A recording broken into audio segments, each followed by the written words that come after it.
Coucou, aujourd'hui c'est vraiment la vidéo où je suis éclatée au sol parce que déjà j'enregistre la vidéo, je vais littéralement la mettre en ligne tout de suite après, je suis en retard et en plus j'ai bossé ce matin, je suis éclatée au sol, je me suis dit oh mon dieu j'ai toujours pas tourné la vidéo, une catastrophe, bref, donc excusez-moi si c'est un peu le bordel et tout mais c'est pas grave, on va faire avec ce qu'on a et puis en plus le sujet d'aujourd'hui il est intéressant donc quand même on va essayer d'avoir un minimum d'énergie tu vois pour ce vidéogramme.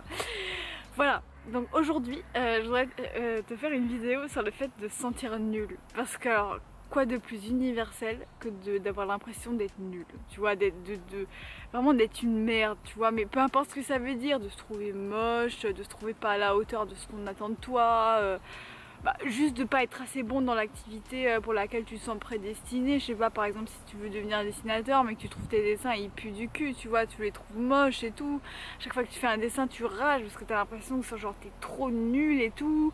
Ou même voilà, t'es à l'école, t'as une mauvaise note, t'as l'impression que t'es nul. Bon voilà, tu vois tout ça, on va parler de ça aujourd'hui, tu vois. Ce truc de se sentir nul, parce que vraiment dans tout ce qui est santé mentale, et c'est le thème de notre chaîne, tu vois, la santé mentale, ce qui se passe dans notre morale et tout, quand même ne pas parler de ça, de ce phénomène, d'avoir l'impression d'être nul, ça serait quand même louper un point, tu vois. Alors déjà, commençons par le commencement, pourquoi est-ce qu'on a si souvent l'impression d'être nul? Je pense que déjà il y a un truc dans notre ADN d'humain qui nous pousse à la compétition. Donc déjà, c'est une évidence, tu vois, on est poussé naturellement de par notre constitution, nos gènes, etc. On est poussé à vraiment rentrer dans ce truc de il faut être le meilleur, tu vois, il faut être le meilleur. Et si il faut pas être le meilleur, si si c'est pas obligatoirement être le meilleur, il faut être au moins au niveau des autres, tu vois, il faut pas être en dessous des autres.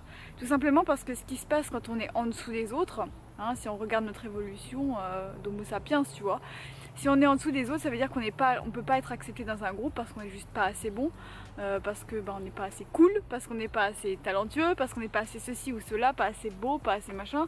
On va pas être accepté dans les groupes. Et qu'est-ce que ça veut dire de ne pas être accepté dans les groupes? Ça veut dire se retrouver seul, et se retrouver seul pour un humain seul dans la nature, ça veut dire mourir. Voilà. Donc juste pour revenir un petit peu au basique, moi j'aime bien revenir vraiment à notre histoire d'Homo sapiens, tu vois, de où on vient et d'où ça vient en fait, quel sentiment primaire ça vient réveiller chez nous, tu vois, ce genre de choses desquelles on parle tant aujourd'hui par rapport à notre santé mentale, tu vois. Donc déjà je pense qu'il faut au moins être au niveau des autres, et si c'est pas au niveau des autres, voire être meilleur, être vraiment le meilleur, être le plus cool, le plus populaire, le plus machin, pour t'assurer en fait une place confortable dans les communautés, dans les groupes, voilà, avoir une reconnaissance, que les gens reconnaissent que tu es quelqu'un, etc. et que tu vas pas être abandonné dans la nature parce que finalement les gens t'admirent et te valident en tant que personne, tu vois. Donc déjà ça vient de là, en fait ça vient le truc de se comparer aux autres pour voir si on est assez bon, ça vient du fait qu'on se dit si je suis pas assez bon, je vais pas être acceptée. Je vais pas être acceptée, on va me rejeter et je risque de me retrouver seule. Et c'est un sentiment qu'on peut avoir même quand on est populaire, quand on est quelqu'un de populaire. Alors moi je connais des gens qui sont assez populaires, mais évidemment c'est plus rare chez les gens qui sont déjà populaires, tu vois. Mais les gens qui sont parfois populaires peuvent avoir l'impression d'être nuls parce qu'ils se disent mais attends, c'est très fréquent chez les youtubeurs, tu vois. Moi je suivais une youtubeuse qui a toujours d'ailleurs 1 million d'abonnés et plus même de 1 million d'abonnés, et elle a raconté dans une vidéo que elle avait l'impression d'être nulle quand elle scrollait sur Instagram parce qu'elle regardait toutes ses collègues youtubeuses qui faisaient la même chose qu'elle et qui visiblement faisaient mieux qu'elle, tu vois. Et en fait ça vient réveiller une peur qu'elle se dit mais attends, mais si je suis pas aussi bien qu'elle, ça veut dire que je mérite pas d'avoir autant d'abonnés, ça veut dire que les gens pourraient se désabonner, ça veut dire que les gens pourraient me trouver pas aussi bien et que finalement ils se désintéressent pour regarder plutôt telle personne, tu vois. C'est tout ce truc de se sentir accepté en fait tel qu'on est, tu vois. Et c'est quand même quelque chose d'assez profond, tu vois, c'est quand même profond, le désir d'appartenance, c'est quand même un des trucs primaires chez les humains, tu vois. Voilà. Maintenant, pourquoi est-ce que c'est aussi fréquent qu'on a vraiment l'impression d'être nul? Je pense que déjà, le truc de la compétition, tu vois, le truc d'être assez bon, c'est un truc que déjà on est dedans, tout simplement parce que quand on va à l'école, il suffit d'aller à l'école en fait pour vivre ça. À l'école on est noté sur voilà, sur un chiffre de 0 à 20, tu vois. Et on donne une importance immense à ce chiffre. Alors, je commence par l'école parce qu'on est quasiment tous déjà allés à l'école. Évidemment, je connais des gens qui ont justement fait le choix d'être scolarisés à la maison ou de trouver des alternatives, mais la plupart d'entre nous, et sans vouloir non plus dire que l'école c'est de la merde, je suis pas non plus du clan parce que je connais des gens qui sont contre l'école.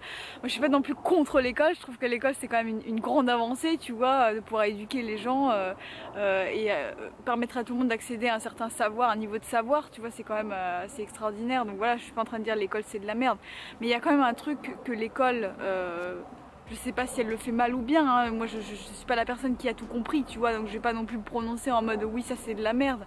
Mais les notes à l'école, quand t'es noté de 0 à 20, tout de suite on te met dans cet état d'esprit de soit t'es assez bon, soit t'es nul en fait. Si t'as moins de 10 sur 20, si t'as 9 sur 20, 8 sur 20, 7 sur 20, c'est que t'es nul, tu vois, t'es nul. Ça veut dire que t'as pas assez bossé, ça veut dire que t'es pas assez intelligent, ça veut dire que t'es pas assez investi, pas assez quelque chose, tu vois. Et donc dès le début, on nous met dans ce truc de toi t'es assez bien, toi t'es pas assez bien, tu vois. Après voilà, pire encore, au conseil de classe, on a une fiche avec littéralement 10 profs qui viennent te dire si oui ou non tu es suffisant comme tu es ou pas, tu vois. Et donc ça c'est quand même assez terrible quand on y pense. Et maintenant c'est banal, c'est notre quotidien, tu vois, les conseils de classe, les bulletins de notes, etc. C'est devenu un truc banal. Mais en fait dans le psychique dans notre je sais pas, quand on parle de notre santé mentale, c'est quand même assez catastrophique de se dire mais en fait quelles conséquences ça peut avoir quand tous les 3 mois on a une dizaine de personnes finalement qui disent si oui ou non on est assez quelque chose, tu vois. Voilà, déjà il y a ça, et après évidemment je vais pas en reparler parce que c'est juste une évidence, les réseaux sociaux, tu vois. Mais même si t'es pas quelqu'un qui cherche à être connu sur les réseaux, juste dans ton réseau de potes, tu regardes sur Facebook, voilà, c'est le concours à celui qui a les meilleures vacances, à celui qui a le plus de likes. Et moi j'en ai beaucoup souffert parce que moi comme j'avais pas énormément d'amis, voire j'en avais pas du tout à l'époque où j'avais Facebook. J'ai fait une vidéo là-dessus si tu veux aller la voir, mais voilà.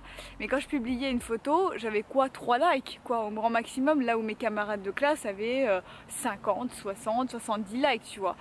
C'est ça, quoi. Voilà, c'est est-ce que ça me torturait pas non plus, hein, parce que je savais pourquoi. Je savais que c'est parce que j'avais pas d'amis. Ça fait vraiment genre j'avais pas d'amis, ça fait vraiment genre triste et tout, mais bon, mais je le vivais très bien à l'époque, c'est ça le pire, tu vois. Mais enfin bon, je regarderai les vidéos à ce sujet. Mais tu vois, ce concours de est-ce qu'on a assez de likes ou pas, tu vois.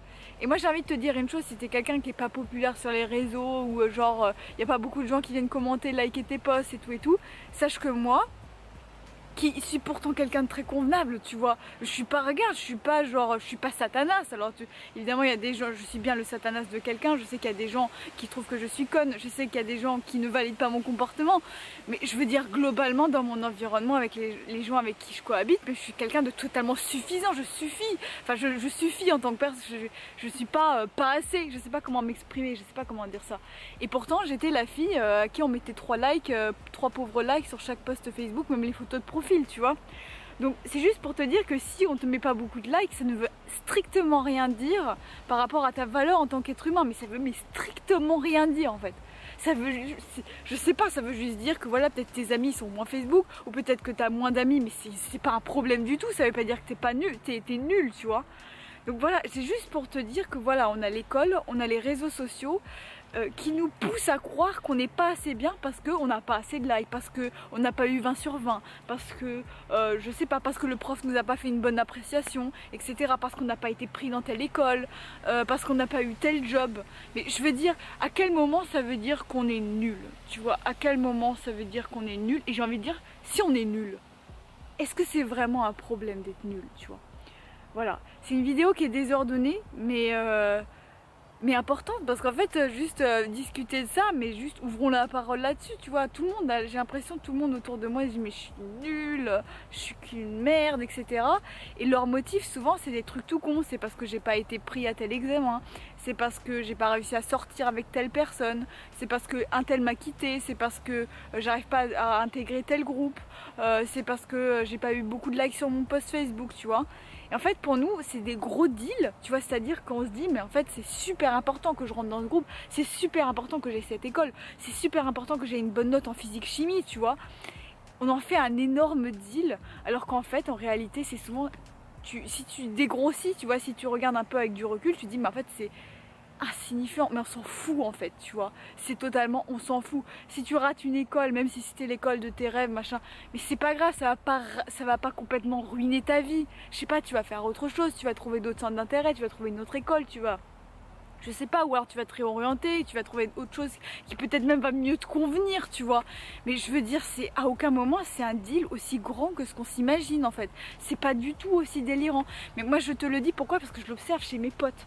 C'est-à-dire mes potes qui viennent me voir et qui se confient et qui me disent oui, c'est horrible, j'ai raté mon examen de solfège. Je dis n'importe quoi, tu vois, je dis un truc que j'invente, une anecdote, tu vois. J'ai raté mon examen de solfège, genre je suis nulle en fait, tu vois. Mais quoi, je veux dire, en quoi c'est si grave? Je veux dire, l'année prochaine, tu auras déjà oublié. L'année prochaine, tu seras passé à autre chose, tu vas retenter l'examen et si ça se trouve, tu vas l'avoir et tout.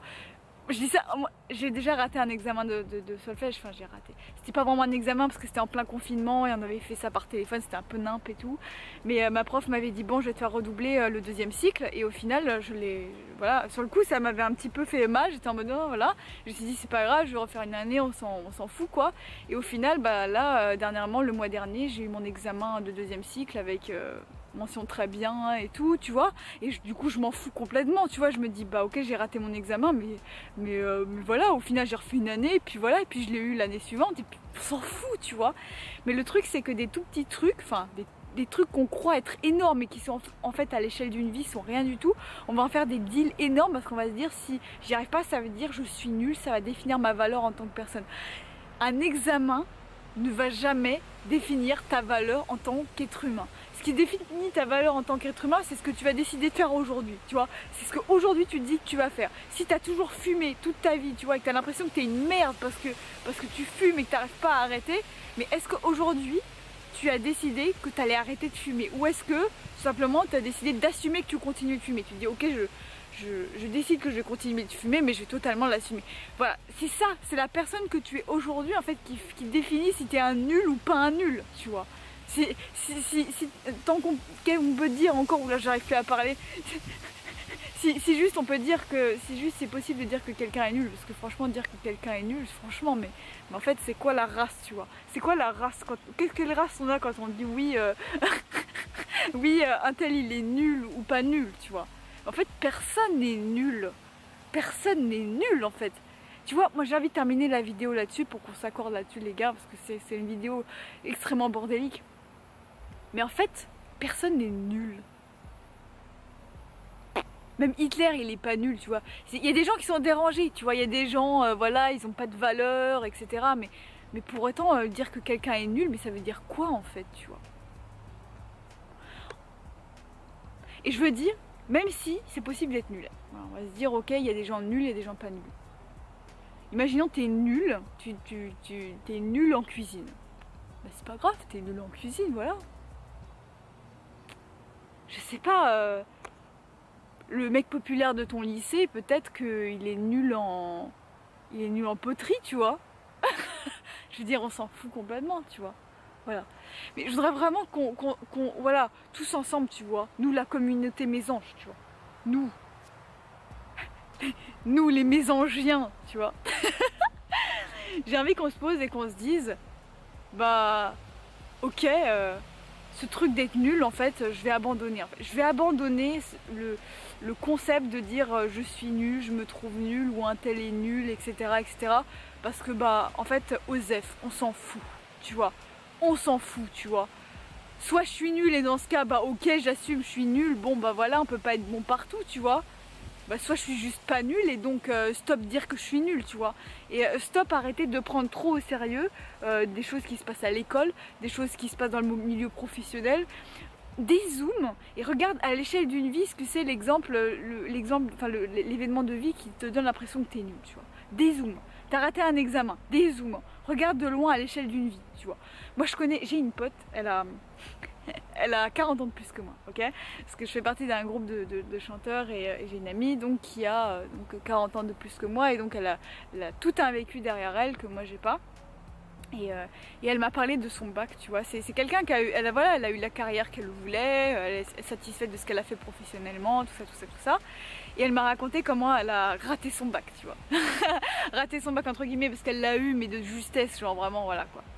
Et elle m'a dit c'était une catastrophe et tout, j'avais raté tous les examens, j'étais arrivée en retard à tel truc, enfin je me souviens plus exactement de tous les détails, mais en gros genre vraiment le truc catastrophique, tu vois. Mais aujourd'hui, mais elle s'en fout complètement, tu vois. Elle a eu la carrière qu'elle voulait, elle est totalement passée au-dessus, voilà, elle a plein de gens qu'elle aime, etc. Je vais te dire, tu vois, alors que le bac, on pourrait se dire mais c'est le truc le plus important de toute ma vie, tu vois, si je le rate, ça veut dire vraiment je suis nulle, tu vois.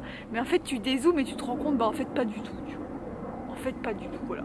Donc il y a un avion de ligne et c'est là que je vais arrêter la vidéo et ça m'a bien défoulé de la faire, même si c'est bordélique, mais au moins il y aura une vidéo qui va sortir aujourd'hui sur un sujet intéressant en plus, donc voilà, ça c'est ma satisfaction.